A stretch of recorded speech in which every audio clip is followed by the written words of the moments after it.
नमस्कार दोस्तों। आज फर्स्ट ग्रेड पॉलिटिकल साइंस की सेकंड क्लास लेके मैं आपके सामने हाजिर हूँ। आज हम उससे आगे देखेंगे। पॉलिटिकल साइंस में हमने कुछ टॉपिक पढ़े थे जो आपने देखा था पहले कि 1773 में रेगुलेशन एक्ट देखा था आपने, किस प्रकार से नियम बने, संविधान किस प्रकार से बना, मैंने आपको सिलेबस भी बताया था और चैनल के माध्यम से अन्य जानकारियाँ भी मैं आपको बताता रहूँगा। तो मेरे साथ लगे रहिए, बने रहिए। चलिए शुरुआत करते हैं। भारत का संवैधानिक विकास, इसमें हमने कुछ पढ़ लिया था, ये आप पहले ही देख चुके हैं। इसे आगे देखिए। 1600 ईस्वी का राजलेख चार्टर हमने देख लिया, 1773 का एक्ट हमने देख लिया। इसके बाद में हम यहाँ तक पहुँच गए थे पिट्स इंडिया एक्ट। आज देखेंगे एक्ट ऑफ सेटलमेंट भी हमने देख चुके हैं। तो पिट्स इंडिया एक्ट कब आया? 1784 ईस्वी में आया। पिट्स इंडिया एक्ट 1784 ईस्वी में आया।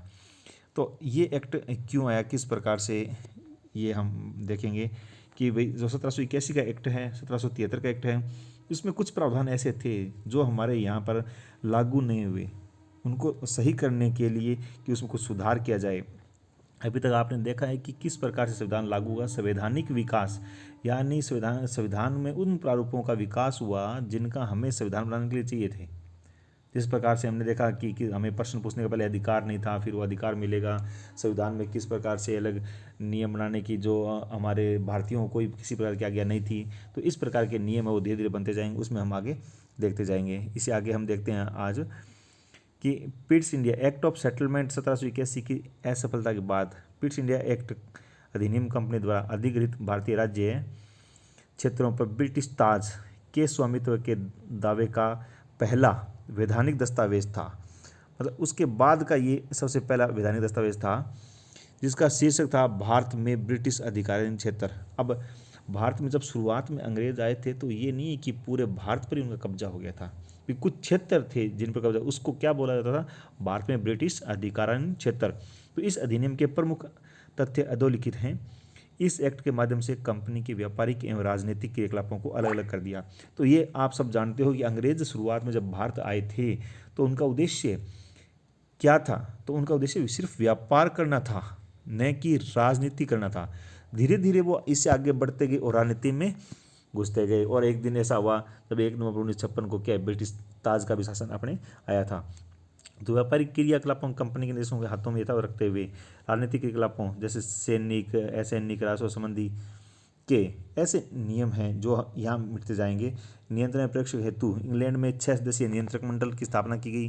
दायित्व है कि बोर्ड की अनुमति के बिना गवर्नर जनरल को किसी भी देशी नरेश के साथ संघर्ष आरंभ अथवा सहायता का आश्वासन देने का अधिकार नहीं था। इन सदस्यों की नियुक्ति पदच्युति का अधिकार सम्राट को सौंपा गया। 6 सदस्यों में से एक चांसलर ऑफ एक्सचेकर, एक राज्य सचिव, 4 व्यक्ति प्रिवी काउंसिल के सदस्य होते थे। इस प्रकार अब भारतीय उपनिवेश के 2 शासक थे, प्रथम कंपनी का निदेशक बोर्ड और दूसरा नियंत्रक मंडल के माध्यम से सम्राट।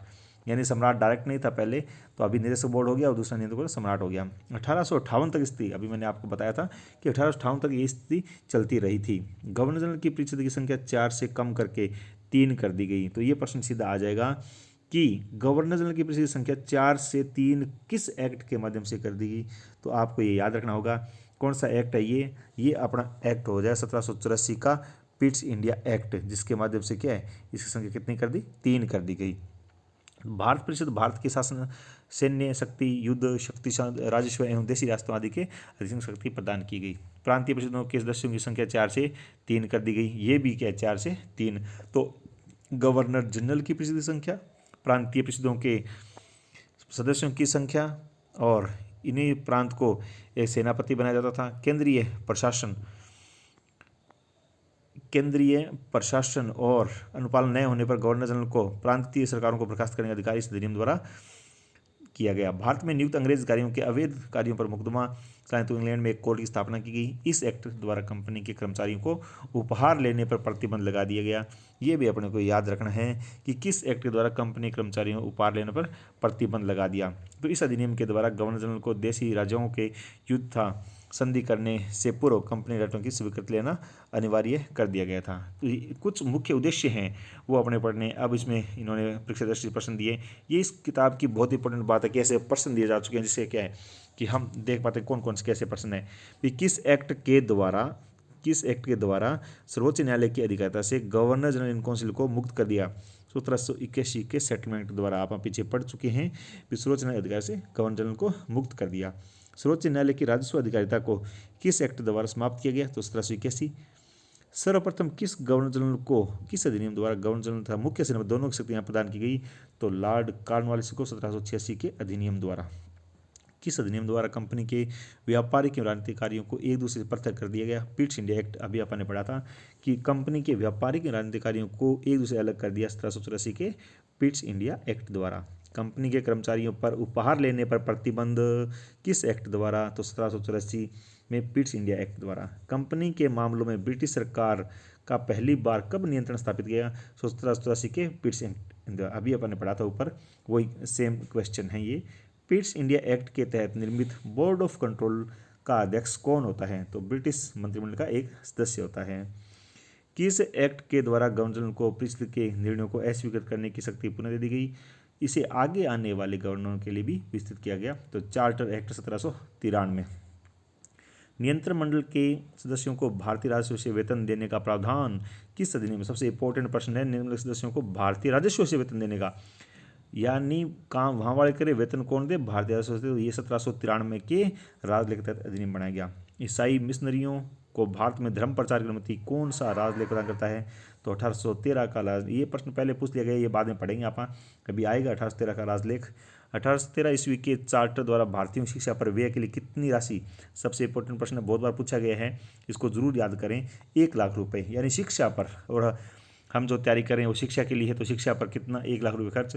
कौन सा एक्ट? तो 1813 का एक्ट है, ये ध्यान रखना। भारत में आकर बसने का व्यापार करने के लिए आने वाले अंग्रेजों को लाइसेंस लेना किस चार्टर द्वारा अनिवार्य कर दिया गया? तो ये भी 1813 का चार्टर एक्ट था, जिसके माध्यम से ये निरस्त कर दिया गया था। तो ये आप देख चुके हैं किस प्रकार से ये इतने एक्ट आए हैं, उनके क्वेश्चन आए हैं।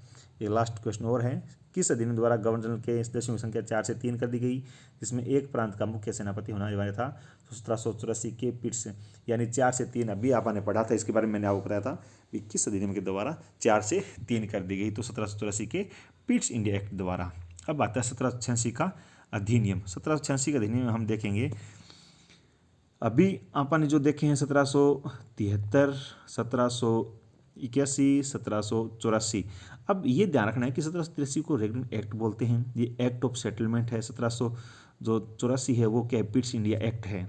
अब 1786 का अधिनियम है। अभी अभी अपन एक क्वेश्चन ऊपर पढ़ा था कि 1786 का अधिनियम में क्या बात आई थी? 1786 ये क्वेश्चन है, ये देखिए यहाँ पर आप भी।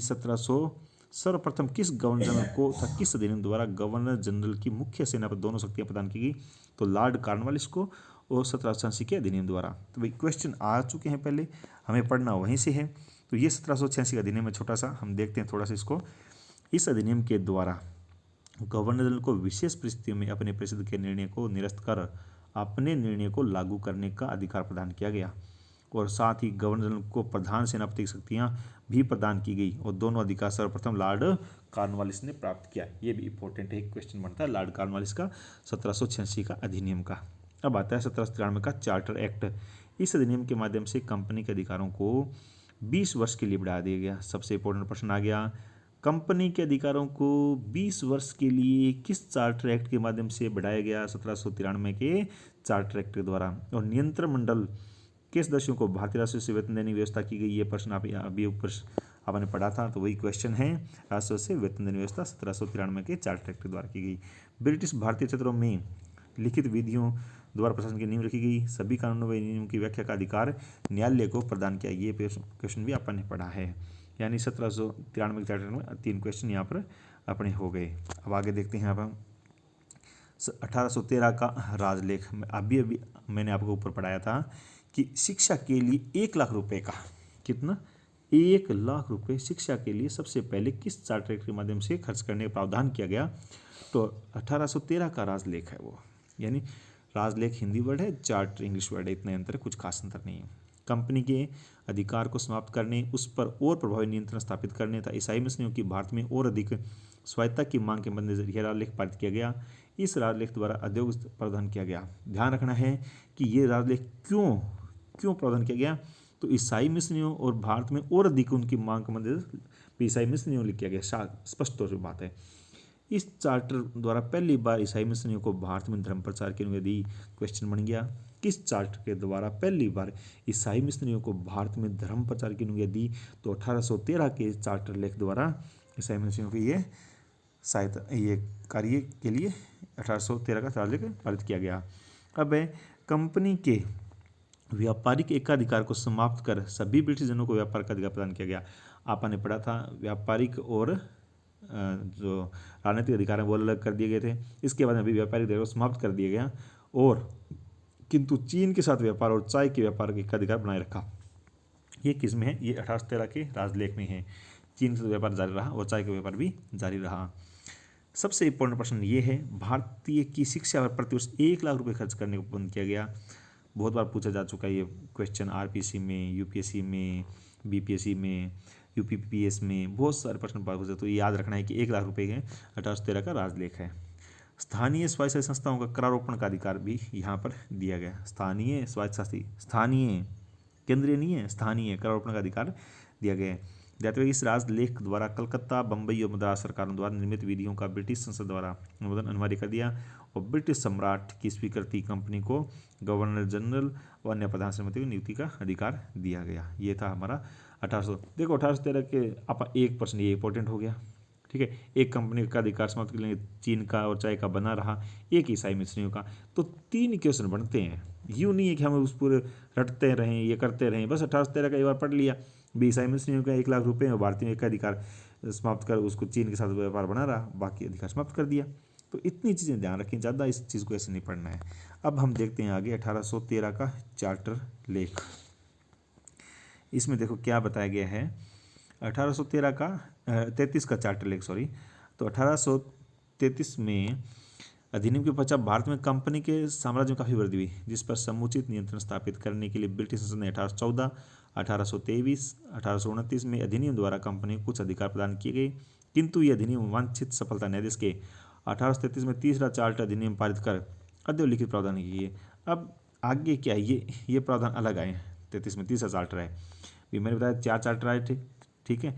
तो 4 चार्टर कौन कौन से, ये याद रखना है कि निम्न से कौन सा चार्टर नहीं, ये क्वेश्चन भी बनता है आपका। कंपनी का अधिकार 20 वर्ष के लिए पुनः बढ़ा दिया गया, पीछे 13 में बढ़ाया गया, वो 20 वर्ष के लिए और बढ़ा दिया। बंगाल के गवर्नर जनरल को संपूर्ण भारत का गवर्नर बना दिया।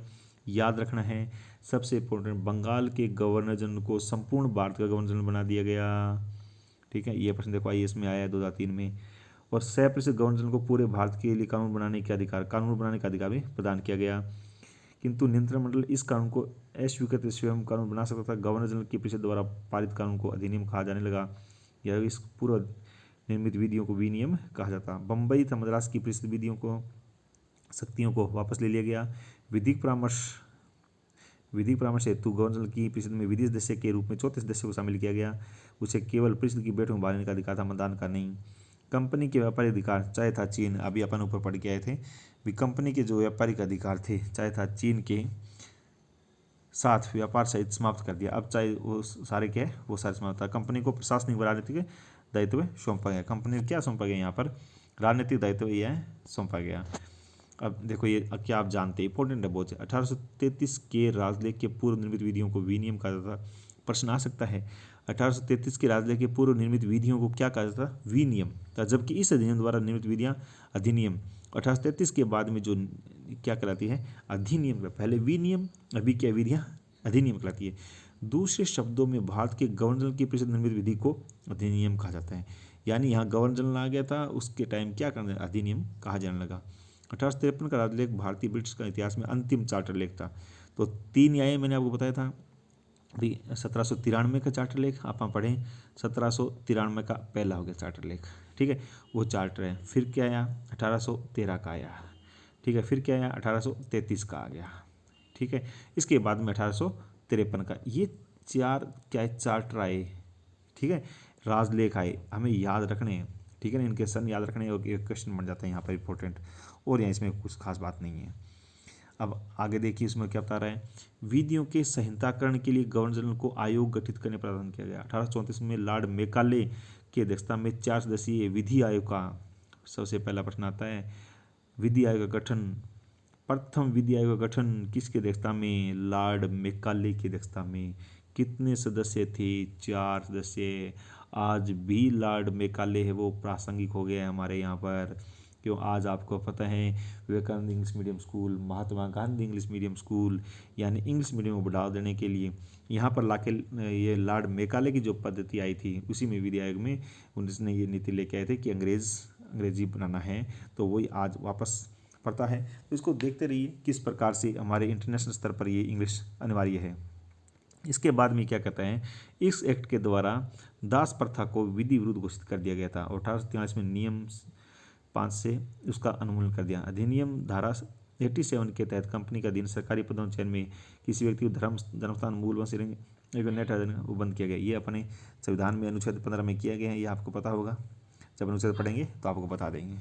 इस राजलेख पर लॉर्ड मेकाले के साथ साथ उपयुक्ततावादी चिंतक जर्मी बेंथम, जेम्स मिल विशेष प्रभाव पड़ा था। आप लॉर्ड मेकाले को भी पढ़ेंगे आगे, जर्मी बेंथम जो विचारक पढ़ेंगे, जेम्स मिल को पढ़ेंगे, ये उदारवादी थे। बेंथम ने तो कानून में बहुत बड़ा उपयोग किया था। तो सबसे बड़ी ये चीज़ें आप आगे जब आएगी तो पढ़ते जाएंगे। भारत में संविधान निर्माण का आंशिक संकेत इस चार्ट में दिखाई देता है। देखो सबसे इंपॉर्टेंट बताइए, भारत संविधान निर्माण में आंशिक संकेत, ठीक है ना, आंशिक ही बताया है, पूर्ण नहीं है। संविधान निर्माण में आंशिक संकेत, तो ये कौन सा चार्टर हो गया, ये लास्ट 1853 का जो चार्टर लेख है उसमें ये बात बताई गई है। तो ये अपने ये प्रश्न आगे वापस फिर इंपॉर्टेंट प्रश्न है, ये आप इसको देखेंगे। क्या है, मुख्य सेनापति गवर्नर जनरल की परिषद का 27 सदस्य होने का अधिकार कब समाप्त हो गया, तो 1793 के चार्टर, यानी मुख्य सेनापति गवर्नर जनरल की परिषद का 27 सदस्य होने का अधिकार 1793 में हो गया। ईस्ट इंडिया कंपनी के व्यापारिक अधिकार 1833 के राजलेख द्वारा। भारत का प्रथम governor general Lord William Bentinck, ठीक है, और किस दिन द्वारा गवर्नर जनरल की परिषद में विधि सदस्य नियुक्ति 1833 के। अभी आपने प्रथम विधि सदस्य की नियुक्ति, ठीक है, प्रथम विधि आयोग उसकी अध्यक्षता किसने की, तो लॉर्ड मेकाले ने की। अंग्रेजों को किस अधिनियम के तहत बिना लाइसेंस भारत आने जाने, बसने, व्यापार करने पर 1833 के अधिनियम के तहत। और सर्वप्रथम भारत में शासन के केंद्रीकरण का प्रयास किस अधिनियम में दिखाई देता है, 1833, यानी केंद्रीकरण का यहाँ है, और आंशिक संविधान निर्माण का भी यहीं पर 1833 में ही है। दास प्रथा गैर कानूनी भी 1833 के चार्टर नियम द्वारा किया गया। तो ये आपने ढेर सारे प्रश्न देखे हैं। कुछ क्वेश्चन ऐसे हैं जो बहुत इंपॉर्टेंट हैं, तो आप इनको ध्यान रखना है। अब 1853 का राजलेख, इसको हम कल पढ़ेंगे इसके बारे में कि 53 राजलेख चार्ट में क्या महत्वपूर्ण बात हुई। जो आज आपने पढ़ा है उसको आप ध्यान से एक नोटबुक लगाएं, उसमें नोट करें। जो ये पूरी किताब, वैसे पढ़ाने को मैं आपको पूरी किताब पढ़ाता हूँ, फिर भी मैं चाहता हूँ कि इस किताब को पढ़ते हुए साथ में आप क्या करें कि एक नोटबुक रखें, नोटबुक बनाएं, उसमें जो क्वेश्चन आ रहे हैं उनको लिखें। जो मैं क्वेश्चन बताऊँ उनको लिख लें, तो आपके शॉर्ट नोट बन जाएंगे और आपको बाद में के रिवीजन करोगे तो ज़्यादा परेशानी आएगी। साथ में पढ़ते रहें। एनसीईआरटी जो मैंने किताबें बताई हैं वो अभी आप पढ़ते रहें, धीरे धीरे आप अभी से पढ़ते जाएंगे तो आपको ज़्यादा लोड नहीं आएगा और सारे चीज़ें अपने को याद होती रहेगी। मेरा विश्वास कीजिए, आप मेरे साथ पढ़ते रहिए, आप ज़रूर कामयाब होंगे। हम फर्स्ट ग्रेड में अच्छी रैंक के साथ पास होंगे, इसमें कोई परेशानी नहीं होगी और जल्दी वैकेंसी आने वाली है, तो तैयारी करते रहिए। आज के लिए इतना ही। जय हिंद, जय भारत।